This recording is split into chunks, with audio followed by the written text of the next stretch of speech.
The God most of us grew up learning about, the one who supposedly created Adam and Eve, isn't who you think he is.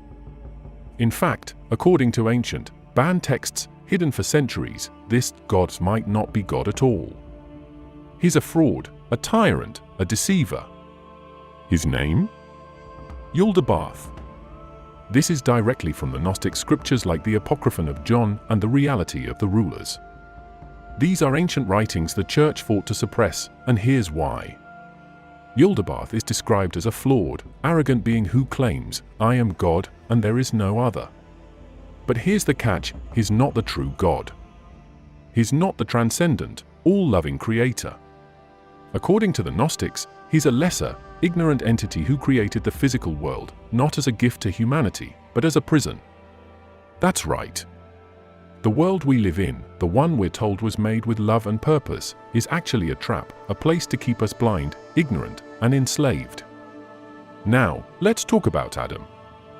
In the traditional story, Adam is this passive figure molded from clay, obedient to God, and punished for disobedience.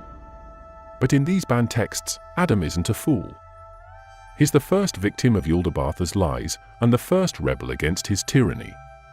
Gnostic accounts reveal that Adam didn't blindly worship this so-called creator. Instead, he recognized something was wrong. He realized the entity demanding obedience wasn't divine perfection but a flawed, jealous dictator masquerading as God. Here's where it gets even more fascinating. Adam wasn't alone in this revelation. Enter Sophia, a divine being central to Gnostic cosmology. She's the one who accidentally created Yaldabaoth, her spiritual mistake born out of a desire to create without her divine counterpart. Regretting her error, Sophia intervenes. She implants a spark of divine knowledge, gnosis, into Adam. That spark is what makes Adam different, what gives him the capacity to question, to resist, and to seek truth. But Yaldabaoth wasn't about to let that happen without a fight. He's the one who traps Adam and Eve in the Garden of Eden. And that famous tree of knowledge? It wasn't some forbidden fruit meant to test humanity. It was a symbol of liberation, a way for Adam and Eve to access the truth about the world they were trapped in. And guess who encouraged them to eat it? Not Yaldabaoth. The serpent, often vilified in mainstream Christianity, plays a completely different role in Gnostic tradition. It's not the devil. It's a liberator. Think about the narrative shift here. The serpent wasn't trying to lead humanity into sin. It was trying to free Adam and Eve from ignorance, from a creator who wanted them enslaved. The fall of man, according to the Gnostics, wasn't a fall at all, it was the beginning of awakening. And Yaldabaoth? He reacts exactly how you'd expect a tyrant to react. When Adam and Eve gain knowledge, he punishes them. He curses them. He casts them out of the garden, not because they disobeyed some divine plan, but because they saw through the illusion. They recognized the prison for what it was. What's more, the Gnostics believed that this struggle wasn't just Adam's battle, it's humanity's battle. The physical world, full of suffering, chaos, and control, was Yaldabaoth's creation. His goal? To keep us distracted, enslaved, and unaware of our true divine nature. The Gnostic texts, unearthed in 1945 at Nag Hammadi, Egypt, reveal an entirely different story of creation. These aren't random fan fictions, they're ancient scriptures written by early Christian sects that were later branded as heretics by the Roman Church. Why? Because their ideas challenged the foundation of the Church's authority. If the God of the Old Testament isn't the true God, then what does that say about the institutions that worship him? The Gnostics describe Yaldabaoth as the demiurge, a Greek term that translates to artisan or craftsman. But don't be fooled by the name, this isn't the skilled artist you'd hope for. Yaldabaoth didn't create out of love or divine inspiration. He created out of ignorance and self-delusion. According to texts like the Secret Book of John, Yaldabaoth came into existence through a cosmic mistake. He was formed without the consent of the true divine realm, the Pleroma, a realm of pure light and unity beyond anything we can comprehend. Yaldabaoth didn't even realize he was a mistake. In his ignorance, he believed he was the only God. Think about that level of delusion. He creates the material world, not as a gift to humanity, but as a reflection of his own fractured nature. The Gnostics describe him as malformed, with the face of a lion and the body of a serpent, a grotesque mix that symbolizes his chaotic and predatory essence. What's even more shocking is how Yaldabaoth runs his creation. He doesn't rule alone. He surrounds himself with a group of lesser beings, known as Archons.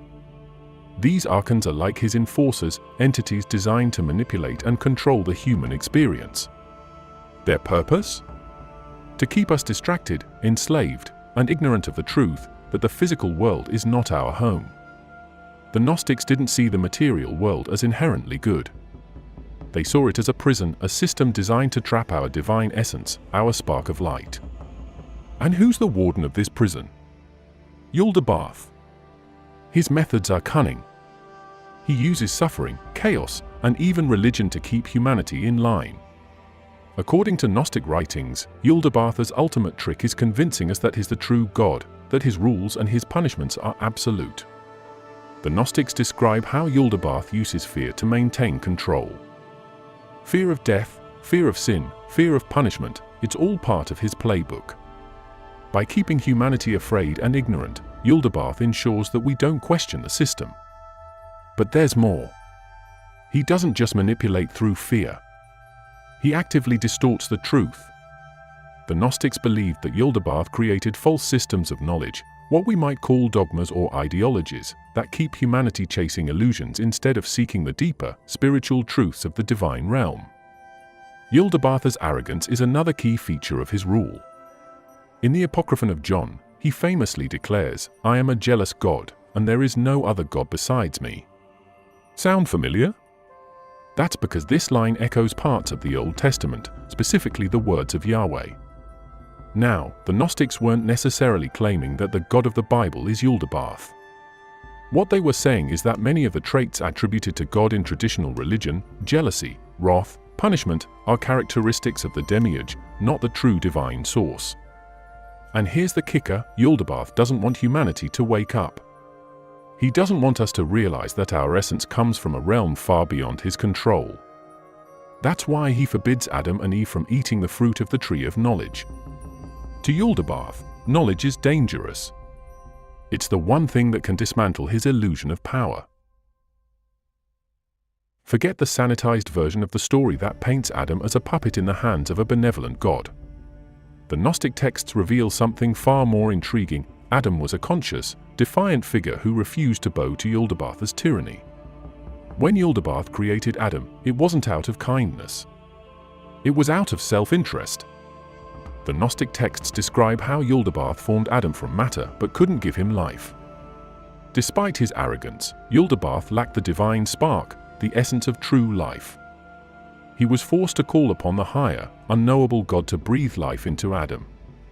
This divine essence, planted within Adam, became his greatest weapon, a connection to the true source that Yaldabaoth could never fully control.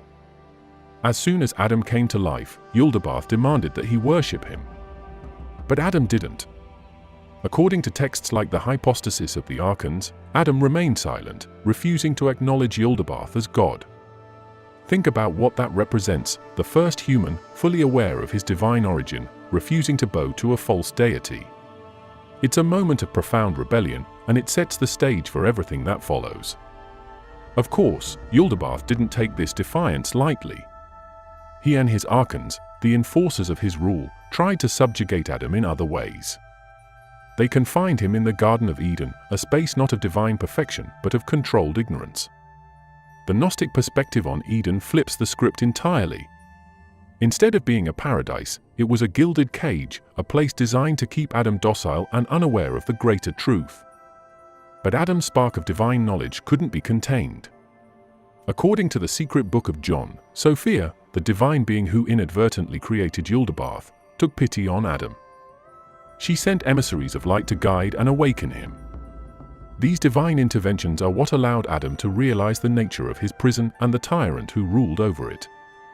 And then comes the turning point, the moment Adam eats from the tree of knowledge. This wasn't an act of disobedience but one of enlightenment. Gnostic texts describe how Adam's eyes were opened, not just to good and evil, as traditional interpretations suggest, but to the full reality of his situation. He saw Yaldabaoth for what he truly was, not a god, but a fraud. His awakening wasn't just personal, it was universal. By rejecting Yaldabaoth's authority, Adam set an example for humanity. The Gnostics saw him as the first to challenge the lie that the material world and its rulers are ultimate. Adam's refusal to submit was a declaration of spiritual independence, a recognition that the spark within him belonged to something far greater than Yaldabaoth. Yaldabaoth's response to Adam's awakening was predictably tyrannical. He cast Adam out of the garden, cursed him with labor and suffering, and made his life as difficult as possible. But here's the key: these weren't punishments for disobedience. They were acts of desperation by a ruler losing his grip. Yaldabaoth's actions reveal his fear of Adam's knowledge, his awareness that humanity, once enlightened, could escape his control. Let's step back for a moment and look at the bigger picture. Yaldabaoth, as described in the Gnostic texts, isn't a unique figure.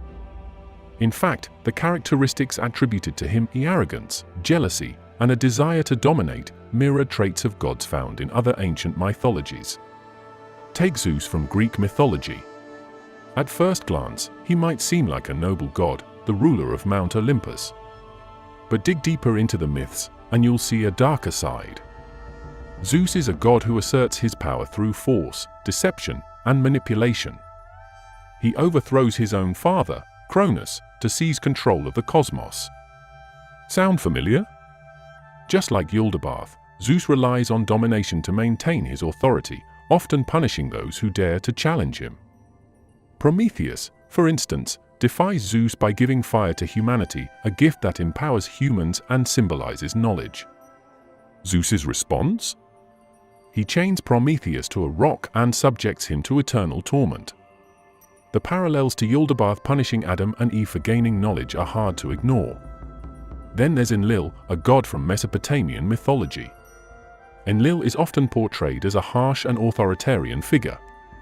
In the story of the Great Flood, Enlil decides to wipe out humanity because their noise and chaos disturb him. This isn't the action of a benevolent creator, it's the act of a god who sees humans as an inconvenience, as something to be controlled or destroyed when they no longer serve his purpose. Compare this to Yaldabaoth's behavior in the Garden of Eden. Both gods are intolerant of humanity stepping outside the bounds of their imposed order. Even in Norse mythology, we see echoes of this archetype. Odin, while celebrated as wise and all-knowing, is not without his flaws. He's a manipulative figure who sacrifices others for his own gain and maintains control through fear and secrecy. The Gnostics would likely recognize a bit of Yaldabaoth in Odin's calculated pursuit of power and knowledge, often at the expense of those he governs. What's fascinating is how these myths share a recurring theme, a central figure of authority who uses their power not to uplift humanity but to suppress and dominate them. It's almost as if these stories are trying to tell us something about the nature of power itself, how it corrupts, isolates, and demands submission. But here's where Yaldabaoth stands apart. Unlike Zeus or Enlil, Yaldabaoth is not a divine being in the traditional sense. He's a counterfeit god, created through an error, disconnected from the true source of divine wisdom. This makes his rule even more unstable, his actions more desperate. He's not governing out of inherent superiority but out of fear, a fear that humanity might one day see through his illusion and realize that he's not the ultimate power in the universe. What's also interesting is the way these myths and their tyrannical gods often have challengers, figures who push back against the oppression. Prometheus, Loki, and even humanity itself in the Mesopotamian flood stories all represent rebellion against unjust authority. In Gnosticism, this role falls to Adam, Eve, and the serpent. They're not villains or sinners in this context, they're liberators who expose the flaws in Yaldabaoth's rule and open the door to a greater understanding of the cosmos. If Yaldabaoth is the tyrant of this story, then Sophia is the rogue architect who tries to undo the damage caused by her own mistake. In Gnostic cosmology, Sophia is a pivotal figure, not just a passive character or a background deity, but an active force working to awaken humanity. Without her intervention, Adam would have remained a soulless creation, blindly serving Yaldabaoth's agenda. Sophia's story begins with her bold decision to create without the consent of the divine source, known as the Pleroma. Unlike Yaldabaoth, who is driven by arrogance, Sophia's action stems from a desire to manifest something new. But her unilateral act produces an unintended consequence: Yaldabaoth, a malformed and arrogant entity who lacks true divine wisdom. Realizing the chaos she's unleashed, Sophia doesn't abandon her creation. Instead, she becomes a key player in humanity's awakening, working from behind the scenes to counteract Yaldabaoth's domination. When Yaldabaoth creates Adam, he does so to reinforce his authority, but there's one problem: Adam is lifeless, inert. Despite his claims of being the supreme god, Yaldabaoth cannot bring Adam to life. Sophia seizes this opportunity.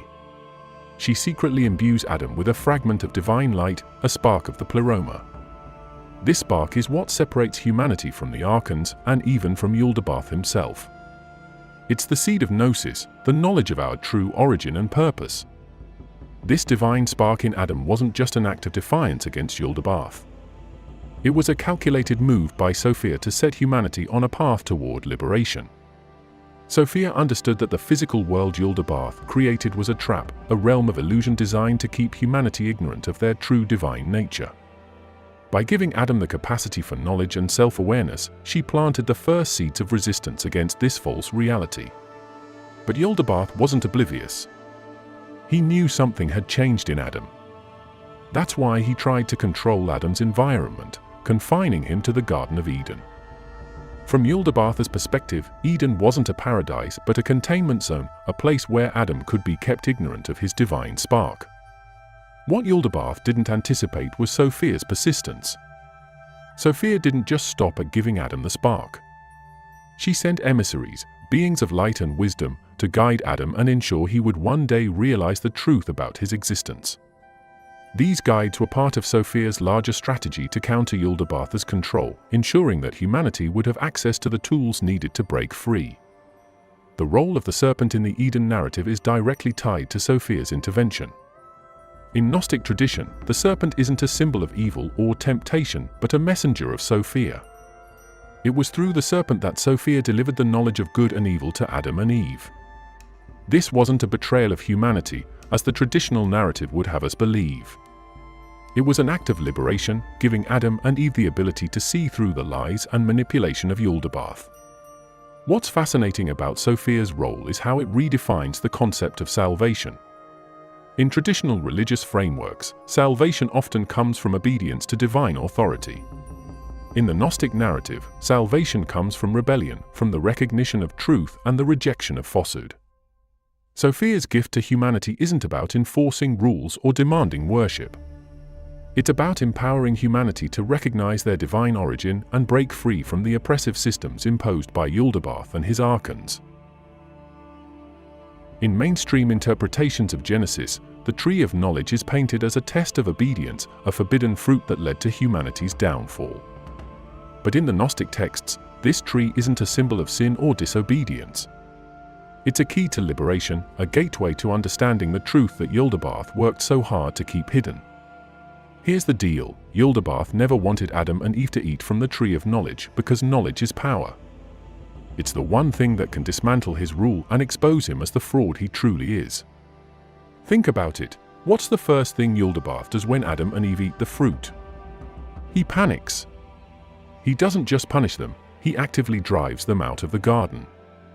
Why? Because their newfound knowledge threatens the very foundation of his control. The Gnostic texts, such as the Secret Book of John, describe the Tree of Knowledge as more than just a tree. It's a symbol of the divine spark within humanity, a representation of the higher truths that Yaldabaoth could never touch. Eating from this tree wasn't an act of rebellion against a benevolent creator. It was an act of awakening. Adam and Eve didn't fall, they rose. They saw the world for what it truly was, a construct designed to keep them in ignorance. The Tree of Knowledge wasn't just a random element in the garden. It was deliberately placed there, not by Yaldabaoth, but by Sophia and the forces of the Pleroma.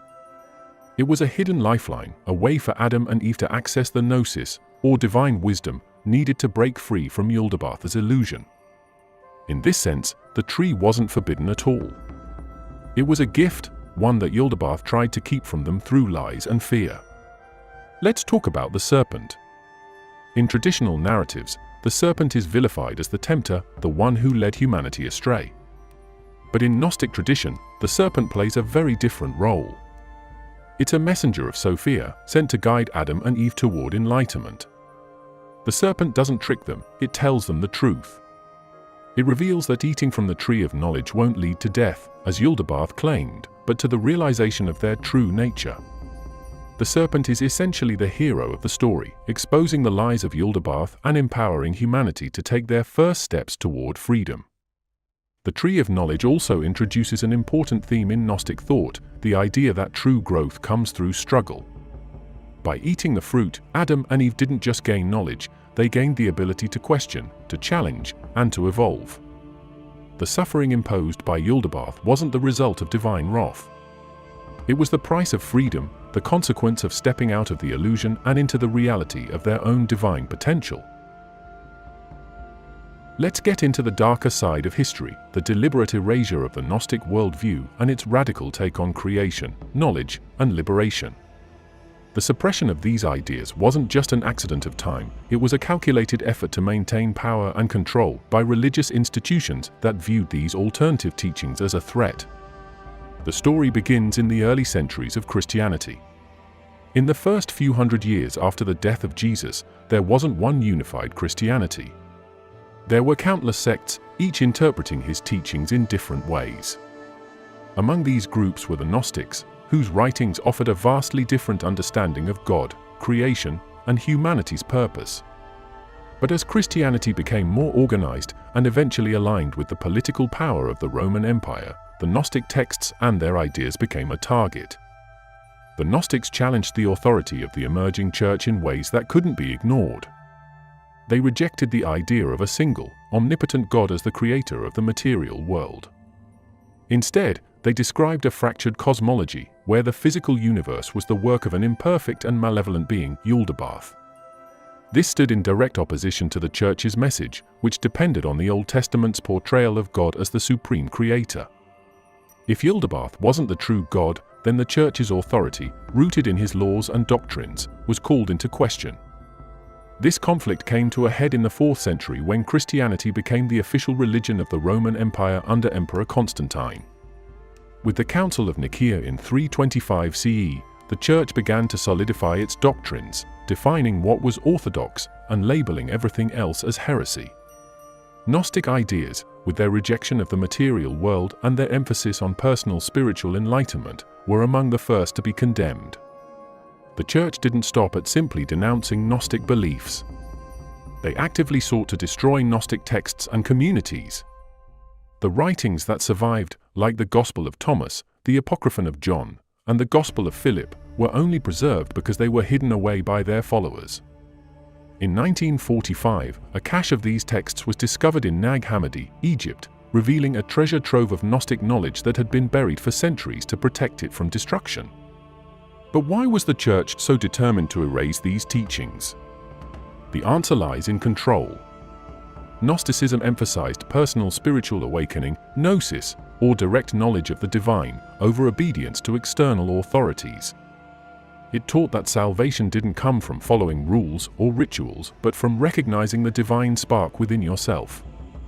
This idea directly undermined the hierarchical structure of the Church, which positioned itself as the sole mediator between humanity and God. If people could access the divine directly, the Church's role and its power became unnecessary. The suppression wasn't just intellectual, it was brutal. Gnostic communities were persecuted, their leaders were executed, and their writings were burned. The Church labeled them as heretics, demonized their teachings, and rewrote history to portray them as fringe lunatics. But the reality was far more nuanced. The Gnostics were thinkers, philosophers, and spiritual seekers who dared to question the dominant narrative. This erasure wasn't limited to the Gnostics. Other groups with similar beliefs, like the Cathars in medieval Europe, met similar fates. The Cathars, who shared many Gnostic ideas about the material world being a trap, were declared heretics by the Catholic Church and wiped out in a bloody crusade. Their books and teachings were destroyed, and their communities were obliterated. The pattern is clear: whenever a belief system challenged the church's authority, it was met with suppression and violence. What's truly remarkable is how much of the Gnostic tradition managed to survive despite these efforts. The Nag Hammadi texts, along with scattered references in the writings of early church fathers who opposed them, give us a glimpse into a world of thought that was almost lost forever. These texts reveal a spiritual framework that values questioning, seeking, and discovering over blind faith and obedience. Let's talk about the endgame, Yaldabaoth's downfall, and what the Gnostics believed about humanity's ultimate destiny. The story doesn't end with Adam and Eve being cast out of Eden or with the suppression of Gnostic teachings. According to these ancient texts, the narrative stretches far beyond, into a cosmic struggle for liberation. The Gnostics believed that the material world, created by Yaldabaoth, was fundamentally flawed and temporary. Yaldabaoth's rule, though oppressive, wasn't eternal. In fact, they saw it as inherently fragile. Why? Because the spark of divinity that Sophia implanted in humanity was destined to outshine the illusions of the material world. Yaldabaoth's power rested entirely on deception, on convincing humanity that the physical realm was all there was, that he was the supreme being. The moment people saw through this, his power would crumble. The key to this awakening was gnosis, or divine knowledge. This wasn't just intellectual understanding, it was a profound realization of one's divine origin and connection to the pleroma, the true realm of light and unity. The Gnostics taught that every person carried a fragment of this divine essence, and their ultimate purpose was to awaken it. This awakening wasn't about escaping responsibility or rejecting the world, it was about transcending the illusions of Yaldabaoth's creation and reclaiming the truth. One of the most fascinating aspects of Gnostic thought is its portrayal of humanity as active participants in this cosmic drama. In traditional religious narratives, salvation is something granted by an external deity.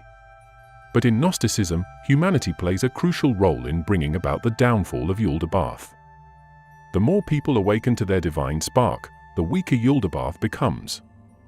It's like dismantling a tyrant's empire from the inside out, one enlightened mind at a time. Yaldabaoth himself isn't left untouched by this process. The Gnostics didn't just see him as a villain to be defeated, but as a being who could potentially be redeemed. In some texts, Sophia intervenes in Yaldabaoth's fate, seeking to bring him back into the fold of the divine. This adds a fascinating layer of complexity to the story. Yaldabaoth isn't an eternal adversary, he's a product of ignorance, and his downfall isn't just about destruction, but about restoring balance to the cosmos. The Gnostics also described a future where the material world itself would dissolve. This wasn't an apocalyptic vision of fire and brimstone, but a return to unity. The physical universe, they believed, was a temporary construct, a kind of shadow cast by Yaldabaoth's flawed creation. Once humanity fully awakened and the divine sparks were reunited with the pleroma, the material world would no longer have a reason to exist. Yaldabaoth's illusions would collapse, and the true light would shine unimpeded. What's particularly compelling is how this vision redefines the concept of salvation. It's not about appeasing a deity or escaping punishment, it's about reclaiming what was always yours. The Gnostics weren't waiting for a savior to fix things for them. They believed the power to dismantle Yaldabaoth's empire was already within them, within all of us. That's a radical message, especially in a world dominated by systems that demand obedience and conformity. So, what does the end of Yaldabaoth mean for humanity? It's the ultimate liberation, not just from physical suffering, but from the illusions that keep us trapped in fear, ignorance, and division. The Gnostic vision of the future is one where the barriers between the divine and humanity dissolve, where the spark of light within every person is fully realized, and where the false rulers of the material world are rendered powerless. Thanks for sticking with me through this exploration of one of the most fascinating and controversial narratives in human history. There's so much more to uncover in the Gnostic texts and the truths they dared to tell, so if you're as intrigued as I am, make sure to subscribe, like, and share your thoughts in the comments. Until next time, keep questioning, keep seeking, and remember, the spark of truth is always within you.